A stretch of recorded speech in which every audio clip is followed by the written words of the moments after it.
Yo, you need to sit down for this one. The hotel maid finally cracked. She broke her silence on the Ashlee Jenae case, and what she just put on record destroys every story we've been told.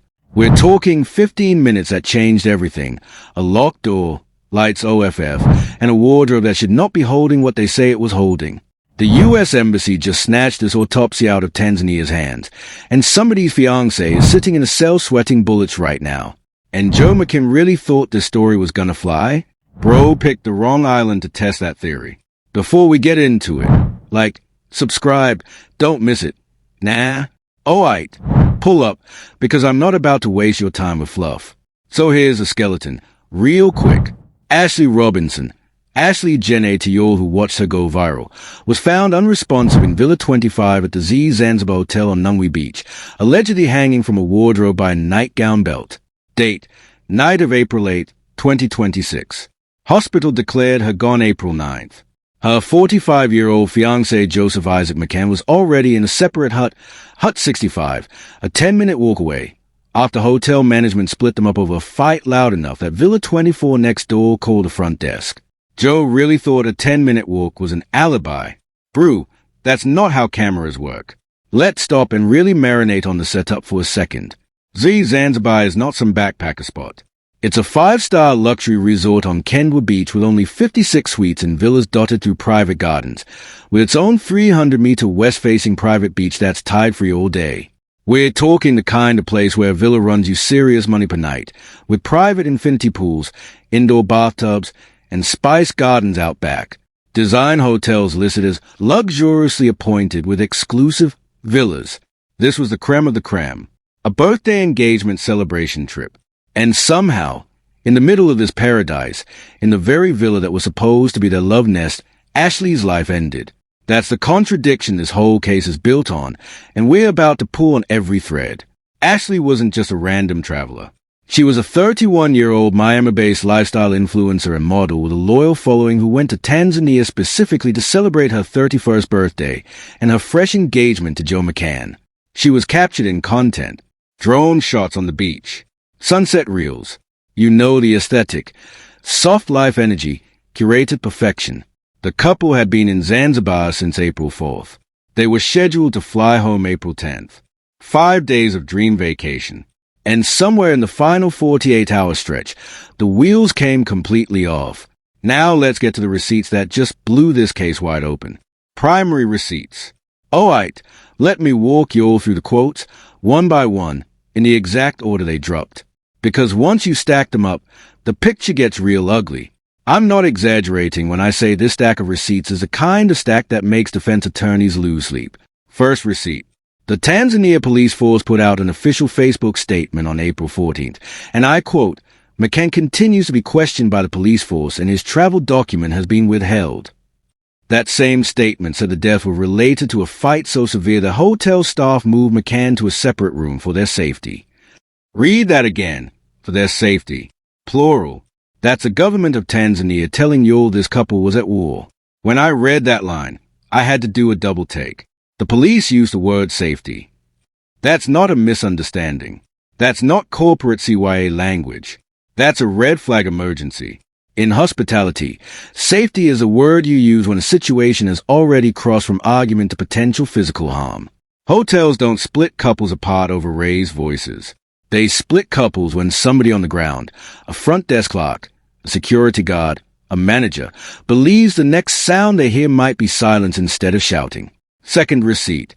The mother, Yolanda Denise Endres, sat down with WPVI and CBS News and said this, exact words, she's never done anything that would ever lead me to believe that she would do something to harm herself like that. She was happy.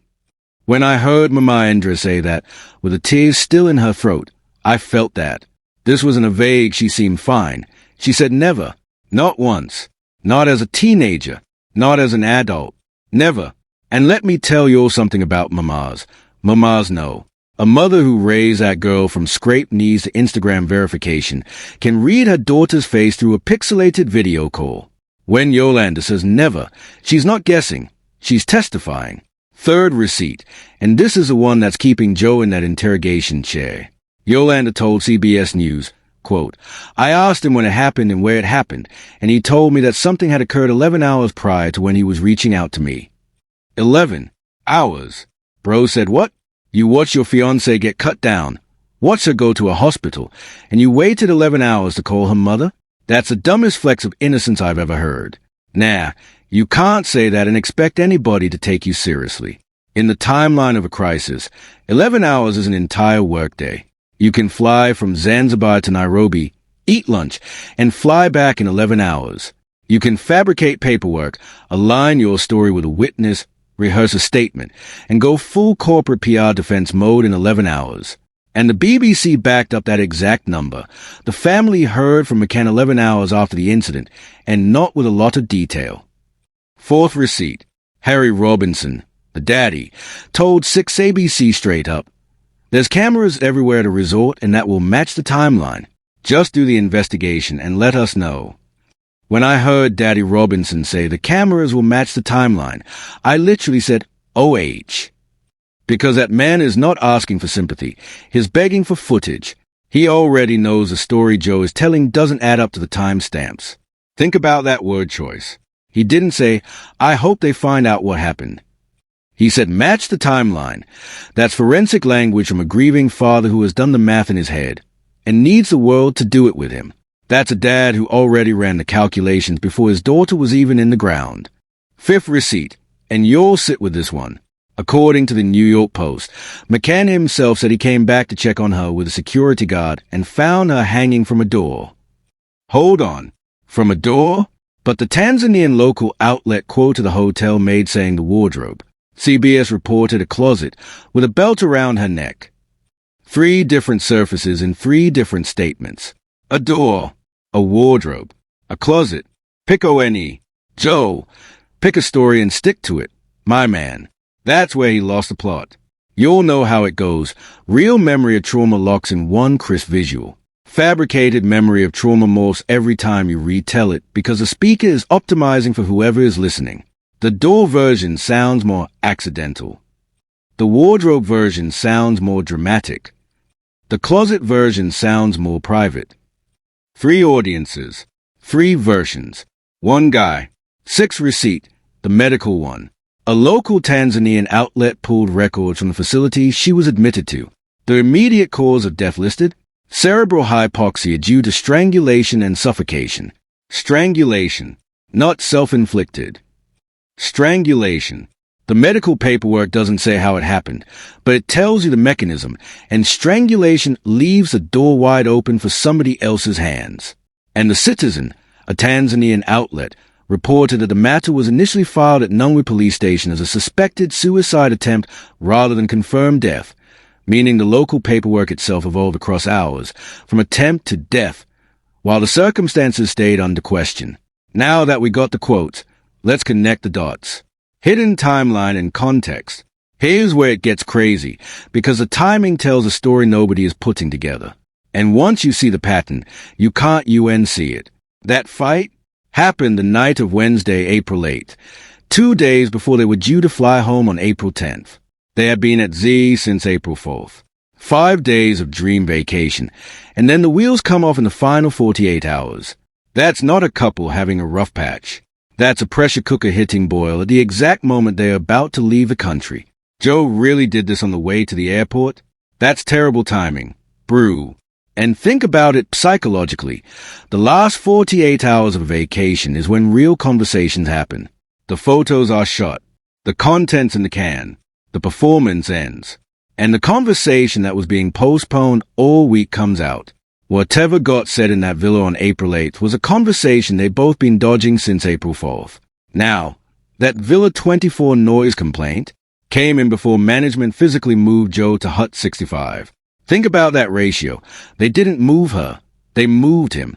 In the hospitality world, you remove the aggressor, not the guest in distress. The Tanzania police statement straight up said it was for their safety. Hotel staff don't make that call lightly at a 5-star resort. This is a $1 per night property. You don't upgrade a reputational liability unless it already crossed a line. Front desk managers at luxury properties are trained to de-escalate, not escalate. Moving a male guest to a separate hut 10 minutes away In the dark, by management's initiative. That's a code yellow in the hospitality industry. That's a call that gets logged, emailed, and remembered. The phone charger detail. A hotel attendant came by, brought her a charger, and Ashley asked them to come back in 15 minutes. Why would a woman about to take her own life ask somebody to come back? That's a move of a person trying to stay anchored. Somebody scared, somebody reaching out, somebody who wanted a witness in the room. Yo, that's a woman code SOS. Women who feel unsafe ask for callbacks. They request check-ins. They tell the Uber driver, wait until I'm inside. That 15-minute ask wasn't random. It was a tripwire. The attendant didn't make that 15-minute window. By the time they returned, the door was locked and the lights were OFF. That gap right there, that's the missing window where everything went wrong. 15 minutes is enough time for almost anything. A phone call, a walkthrough, a fight, a decision, a catastrophe. Then there's Joe's professional context. He's the founder and CEO of Asymmetric, originally based around New Jersey or Miami, a hedge fund and venture capital outfit focused on digital assets that raised capital in 2022 from heavyweights like Mark Andreessen and Circle. Crypto money is portable money. Crypto money is offshore money. And Tanzania ain't exactly in the news for being incorruptible. But here's the even juicier part. In July 2025, Joe publicly shut down Asymmetric's liquid fund after a reported 78% loss, pivoting to chase $1 billion for a new Solana treasury firm. So let me get this straight. Joe was not at the peak of a golden winning streak. He was rebounding from a very public, very bruising financial collapse. Any smart fiancé in that spot would have lawyered up, made a public statement, gone home with a family. Joe hasn't said one public word. His company hasn't said one public word. Silence in a moment like this is its own kind of confession. So Joe really thought nobody would notice he ghosted the entire planet? That's when you know he doesn't have real advisors. Or his real advisors already told him to shut his whole mouth because the pocket is that deep. And the kicker on the timeline, the hospital. Per Yahoo our TMZ records, she was admitted unconscious the night of April 8th and pronounced dead the next day, April 10th, and they're reporting other outlets say April 9th. Joe didn't call her mother during ANY of those hospital hours. He waited until after she was gone. That's not shock. That's calculation. Any smart person would have called family the second the ambulance pulled up. Any innocent person would have been on the phone with Yolanda before the four even went in. Mama, something happened. She's in the hospital. Pray. That's the first call. It's instinctual. It's automatic. Joe didn't make it. But Joe isn't acting like a smart person right now. Or maybe is acting like somebody who understood the optics of making that call before a story was ready to tell. But here's where it gets even more interesting. Forensic breakdown. Now check this out. Nobody's talking about the physics. Zoom into one word. Wardrobe. Not a door frame. Not a ceiling beam. A wardrobe. A piece of furniture. A wardrobe at a luxury Zanzibar villa is a freestanding armoire, not a built-in. I've seen the room tour photos of these Zuri Zanzibar villas, and those wardrobes are designer-grade, standalone pieces, built for aesthetics, not load-bearing engineering. The Maid's account says Ashley allegedly suspended herself from the top of a wardrobe using a nightgown belt. Pause on that. A nightgown belt is a thin fabric tie. We're talking maybe an inch wide, designed to cinch a robe at the waist, not to carry 120-plus pounds of dynamic load. The top of a wardrobe is, 6.5 feet up? That kind of setup with that kind of material on freestanding furniture? The center of gravity does not cooperate. The wardrobe tips. That's basic physics. Forensic suicidologists have actually studied this. Suspension from tall, freestanding furniture with thin ligatures is disproportionately rare in documented self-hanging cases, precisely because the physics fight you the whole way. And Joe really thought that detail wouldn't catch attention? That's embarrassing. Next layer. Zoom into one phrase from McCann's account. Found her hanging from a door. Door. Not wardrobe. The hotel staff version says wardrobe. CBS's police source says closet. Now, I'm not a detective, but in my common sense, when 3 witnesses can't agree on the surface somebody was suspended from, that's not a memory glitch.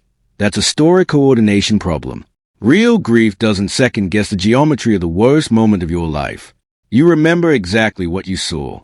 The angle, the fabric, the light, the smell, the sound your own voice made when you called her name.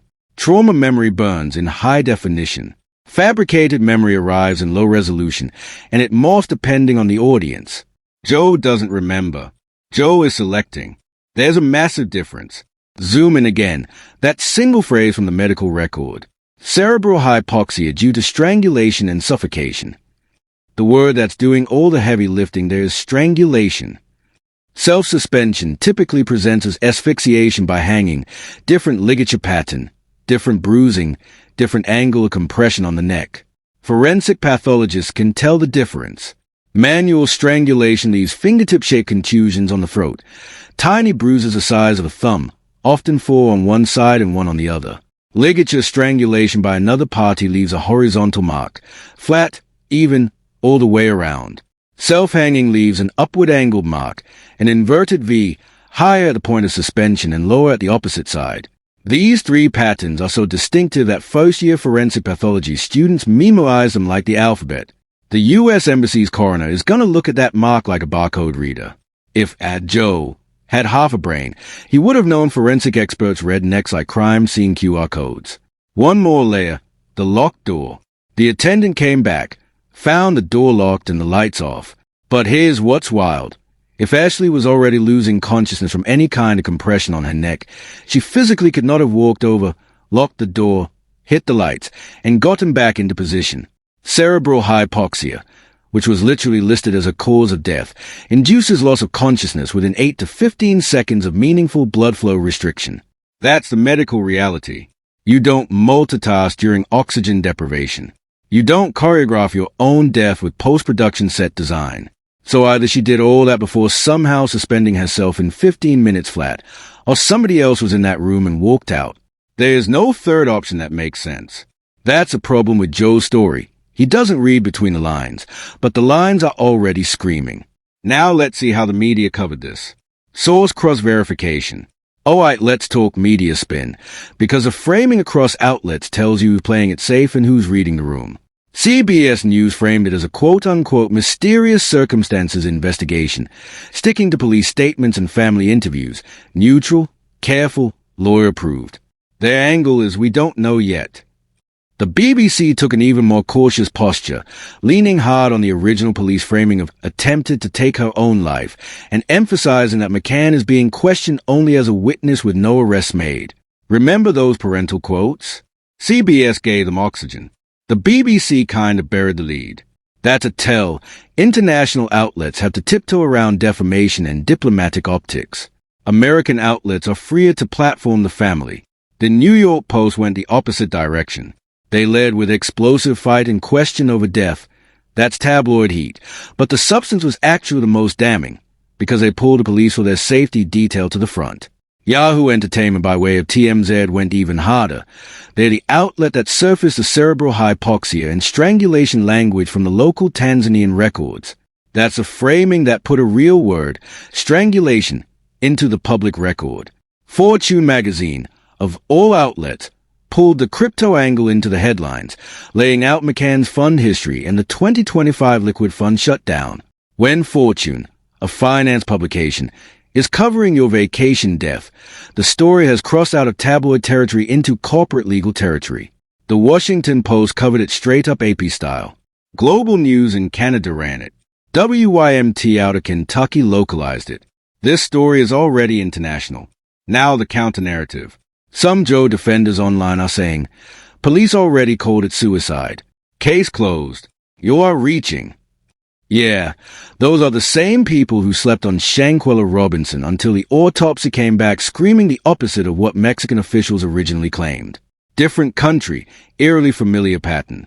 Let me remind you what Shanquella's U.S. autopsy showed. Blunt force trauma, a broken neck, spinal cord injury, and friction burns. The original cause of death floated by the Mexican resort? Alcohol poisoning. Those two things, broken neck versus alcohol poisoning, are not in the same galaxy.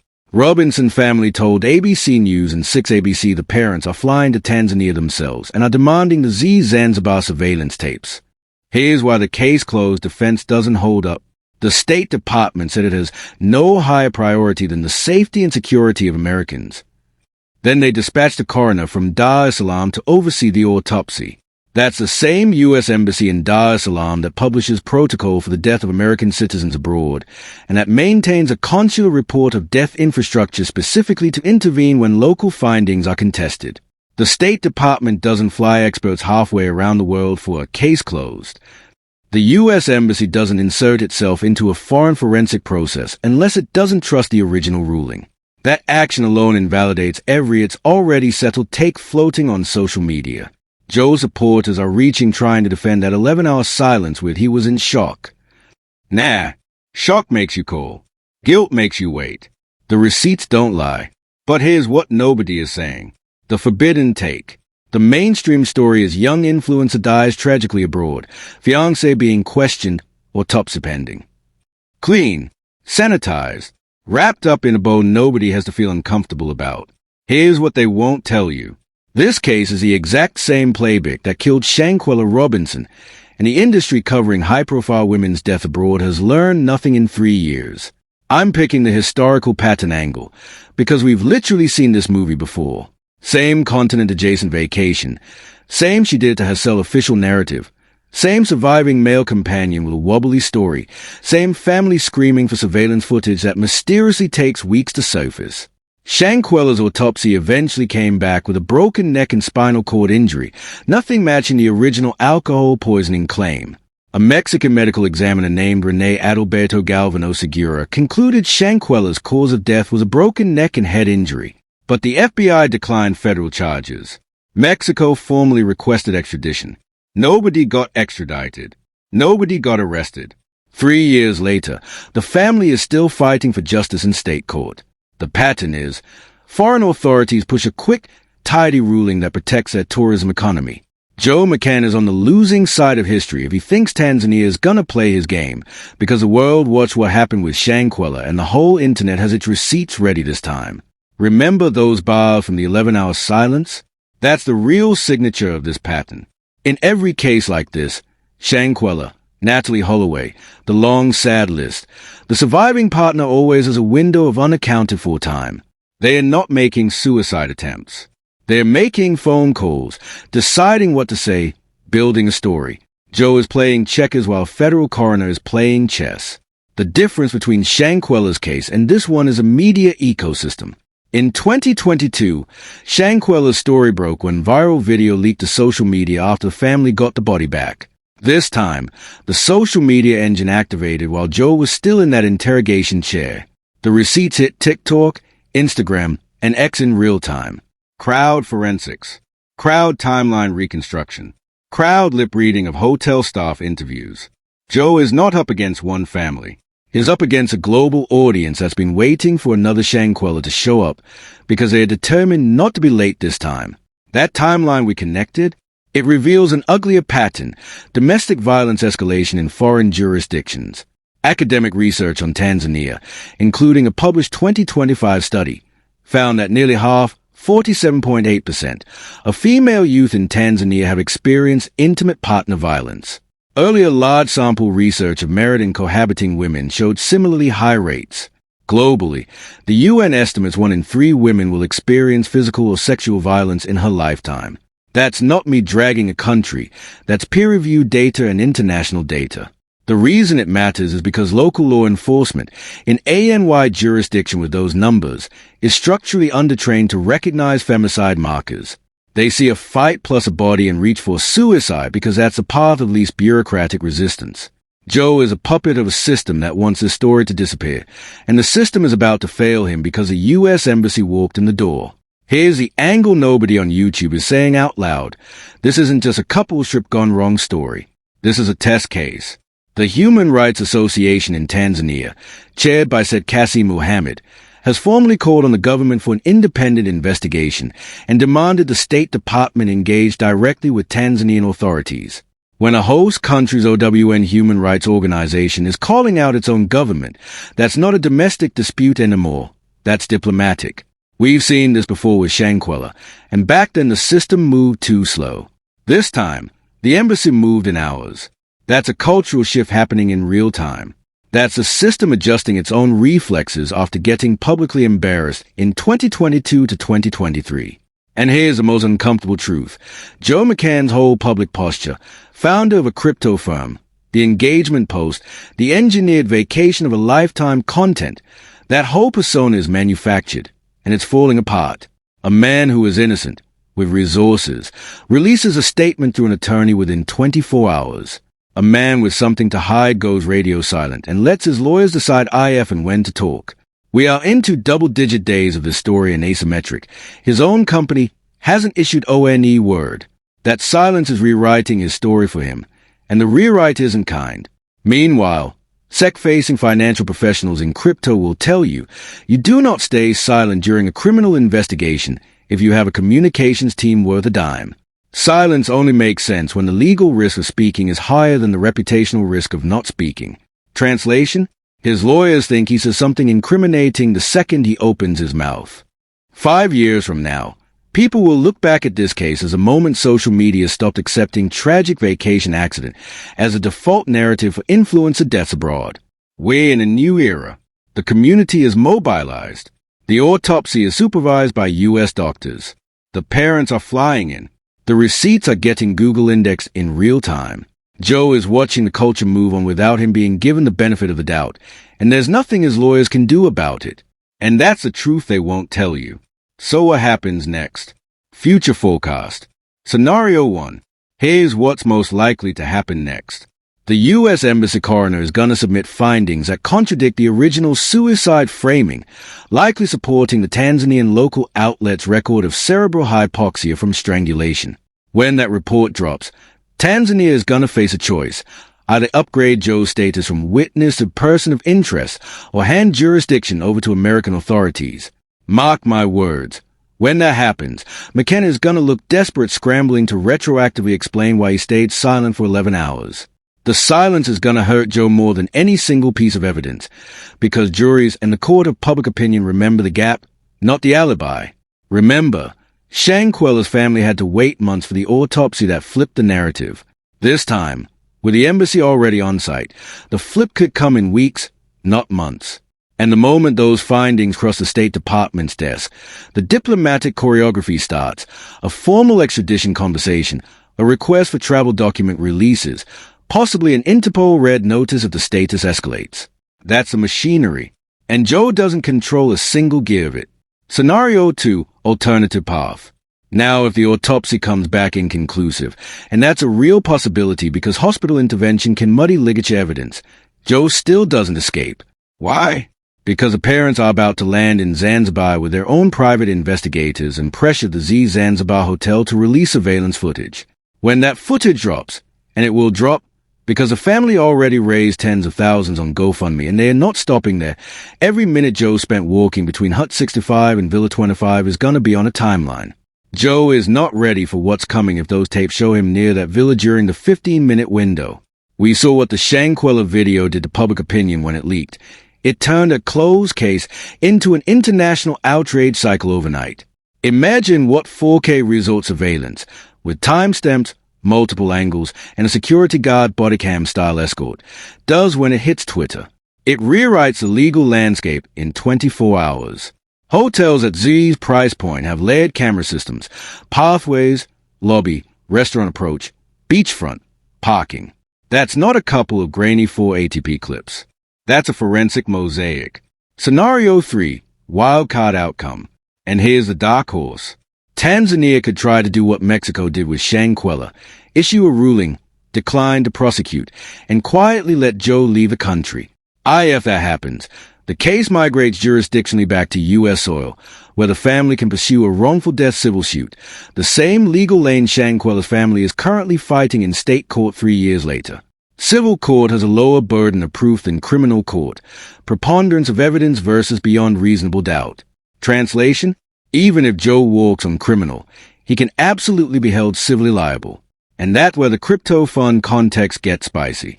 Asymmetric's investor base, Andreessen Horowitz, Circle, etc., does not want their portfolio leadership tied up in a multi-year civil wrongful death suit. The reputational drag would be operational. So even if the criminal door closes, the financial door opens. Joe is encircled. What you can do right now. I'm not gonna leave you all hanging on a takeaway, because too many true crime breakdowns end on stay tuned, and that's exactly what these systems count on, your attention drifting before accountability lands. Step 1. Share this case with the original sources attached, not screenshots without context. The receipts only do their work when they travel with their citations. Drop the CBS News link, the BBC News link, the 6ABC link, and the Fortune link in your repost. Source stack posts perform better in algorithmic ranking, and they survive fact-check filters. Receipts beat rumors every time. Step 2. If you've got even $1, the family's GoFundMe is funding the private investigation, the travel to Zanzibar, and the legal filing stateside. That money goes directly into pressure that the State Department only responds to when the public has already moved. Step 3. Push for the surveillance footage publicly. Tag Zanzibar. Tag the Tanzania Tourism Board. Tag the U.S. Embassy in Dar es Salaam. Hotels respond to revenue threats. Tourism boards respond to global power. Embassies respond to constituent volume. You hitting post is not nothing. It's a vote in the algorithmic court. Step 4. Log the names. Joseph Isaac McCann. Asymmetric. Asymmetric financial. McCann asymmetric. These are searchable terms. They will stay searchable. The internet has a long memory now, longer than tourism boards realize, longer than crypto LPs realize, longer than Joe's lawyers realize. Let's end on this, because too many of you are gonna scroll past and not really sit with what just happened. A 31-year-old black woman from South Jersey who built an audience on joy and softness and aesthetic, who said yes to a marriage proposal, who flew across the world to celebrate her birthday, who packed her best content-ready outfits, who asked the hotel attendant to come back in 15 minutes, is gone. Her mother is doing TV interviews in tears. Her father is begging for cameras to be reviewed. Her fiancé hasn't said one public word. The hotel hasn't issued a statement. The crypto fund hasn't issued a statement. The autopsy is being supervised by the U.S. Embassy because nobody trusts the original ruling. If this story sounds like Shanquella, that's because it is. Crime Junkie, if it sounds like Natalie Holloway, that's because it is. The names change. The countries change. The Instagram captions change. The pattern doesn't. A vacation. A fight. She did it to herself. A surviving male companion. A delayed phone call. A locked door. A lost camera tape. A grieving family doing the investigative work the police didn't. But this time, the whole internet is watching from minute one. And Joe McCann is about to find out, the hard way, that the world he grew up in, the one way you could get out of trouble by going quiet, by hiring the right firm, by waiting for the news cycle to turn, that world doesn't exist anymore. The receipts are indexed. The community is mobilized. The embassy is on the ground. The parents are en route. Justice for Ashlee Jenae. Justice for Ashley Robinson. And justice, finally, for every other woman whose vacation accident was actually a homicide that happened to occur outside U.S. borders. I'll see you all in the next breakdown. Stay sharp, stay loud, and keep the receipts close. Thanks for watching. If you enjoyed uncovering the real story, smash that like button and hit subscribe so you never miss when we expose what everyone else is too scared to say. Ring that bell for notifications. And if you want more truth bombs like this, click on one of these videos next. Trust me, you'll want to see what we found.